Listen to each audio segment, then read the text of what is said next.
내가 해 아래에서 큰 패단되는 일이 있는 것을 보았나니 곧 소유주가 재물을 자기에게 해가 되도록 소유하는 것이라. 오늘 생명 양식은 전도서 5장 13절에서 20절 말씀입니다. 함께 보시죠. 내가 해 아래에서 큰 패단되는 일이 있는 것을 보았나니 곧 소유주가 재물을 자기에게 해가 되도록 소유하는 것이라. 그 재물이 재난을 당할 때 없어지나니 비록 아들은 낳았으나 그 손에 아무것도 없느니라. 그가 모태에서 벌거벗고 나왔은즉 그가 나온 대로 돌아가고 수고하여 얻은 것을 아무것도 자기 손에 가지고 가지 못하리니 이것도 큰 불행이라. 어떻게 왔든지 그대로 가리니 바람을 잡는 수고가 그에게 무엇이 유익하랴. 일평생을 어두운 데서 먹으며 많은 근심과 질병과 분노가 그에게 있느니라. 사람이 하나님께서 그에게 주신 바 그 일평생에 먹고 마시며 해 아래에서 수고하는 모든 수고 중에 낙을 보는 것이 선하고 아름다움을 내가 보았나니 그것이 그의 몫이로다. 또한 어떤 사람에게든지 하나님이 재물과 부요를 그에게 주사 능히 누리게 하시며 제 몫을 받아 수고함으로 즐거워하게 하신 것은 하나님의 선물이라. 그는 자기의 생명의 날을 깊이 생각하지 아니하리니 이는 하나님이 그의 마음에 기뻐하는 것으로 응답하심이니라. 자, 오늘 본문은 해 아래, 그러니까 우리가 사는 이 세상에 큰 패단이 있다는 말로 시작합니다.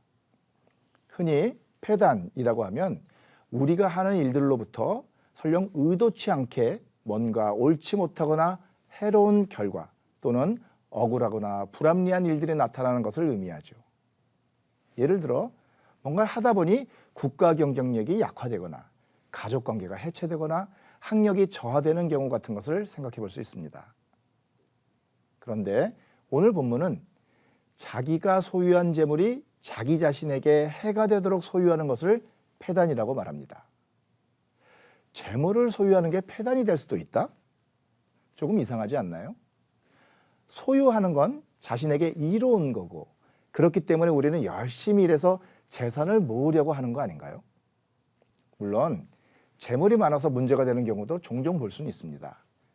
가진 게 많다 보니 강도나 사기의 표적이 될 수도 있고 식구들 간에 재산 다툼이 일어나기도 하죠. 그런데요, 오늘 본문은 재물이 많고 적고 하는 문제를 말하려는 게 아닌 것 같습니다. 본문의 표현을 조금 주의해서 볼까요? 13절은 자기가 소유한 재물이 자신에게 해가 되는 그런 경우가 아니라 자기가 소유한 재물이 자신에게 해가 되도록 소유하는 경우를 패단이라고 말합니다. 강조점이 재물보다 소유 쪽에 있어요. 재물이 아니라 재물을 소유하려는 마음이 패단을 낳을 수 있다고 하는 겁니다. 그리고 여기서 말하는 소유는 비축이나 축적, 그러니까 당장은 필요하지 않지만 언젠가 나중을 위해 쌓아두는 것을 말합니다. 그러니 오늘 본문이 문제 삼는 것은 재물 자체나 재물을 소유하려는 마음 자체가 아니에요. 재물을 소유하려는 마음이 지나칠 때, 그러니까 재물을 필요 이상으로 소유하려 할 때 생기는 패단을 말하려는 겁니다. 재물을 경시하거나 물질을 얻기 위한 노력을 하지 말라는 게 아니에요. 그러한 노력이 필요 이상으로 지나치게 되면 문제가 생긴다는 겁니다.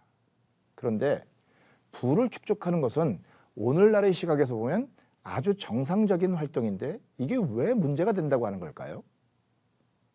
본문 16절에 그 물음에 답이 되는 표현이 있습니다.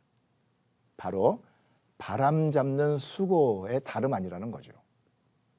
부는 바람이 시원하다고 해서 그 바람을 가둬두었다가 나중에 땀날 때 불게 하는 건 가능하지 않죠. 아무리 노력해도 되지 않는 헛된 일에 불과합니다. 가상한 노력이 아니라 미련한 짓일 뿐이에요. 재물을 축적하는 것도 이와 비슷하다는 거죠. 재물을 쌓아두는 이유는 지금 당장 필요해서가 아니라 나중에 필요할 때 사용하기 위해 비축하는 것인데 그게 뜻대로 되지 않는다는 겁니다. 재앙이 임하면 한순간에 사라지기도 하고 가지고 있어도 원할 때 원하는 방식으로 처분하거나 사용하지 못할 수 있습니다. 죽을 때 가져가는 건 불가능하고 자손에게 물려주는 것도 마음대로 되지 않습니다. 아무리 세상의 질서를 연구하고 익혀서 그에 따라 최선의 노력을 기울인다 해도 생각대로 되지는 않아요. 세상이 어수선하고 혼잡해서 그런 게 아닙니다. 이 세상은, 그러니까 이 세상의 가장 작은 일 하나까지도 세심하게 들여다보시면서 주시기도 하시고 거두기도 하시는 창조주 하나님의 뜻에 따라 운행되기 때문입니다. 그러면 우리는 어떻게 해야 할까요?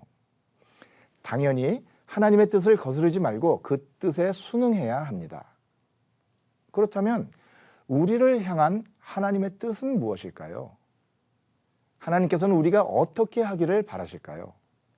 그게 바로 18절에 있습니다. 우리가 사는 동안에 먹고 마시고 어떤 수고를 하든지 그 안에서 즐거워하는 것, 이게 바로 우리에게 정하신 하나님의 뜻입니다. 바람을 잡으려 이리 뛰고 저리 뛰고 하는 사람에게는 이 세상이 비관적으로 보일 수 있죠. 하지만 부는 바람을 기뻐하는 사람에게는 때마다 불어오는 바람을 누릴 수 있는 이 세상이 더없이 즐겁고 감사할 수 있습니다. 마찬가지로 없는 것을 아쉬워하며 안달하는 사람에게는 세상이 칙칙할 수 있지만 있는 것에 만족하고 그걸 누릴 줄 아는 사람에게는 세상이 즐거움과 감사로 충만하지 않을까요? 있는 것에 만족하는 게 현실적으로 가능하냐고요? 오늘 19절은 하나님께서 모든 사람에게 각자의 몫에 따라 재물과 부여를 주셨고 또 그것을 누릴 수 있는 힘과 수고하는 가운데 낙을 누릴 수 있는 힘을 주셨다고 말씀하십니다. 하나님께서는 우리에게 주어진 삶을 누리며 살 수 있는 모든 여건을 이미 제공해 주신 것입니다.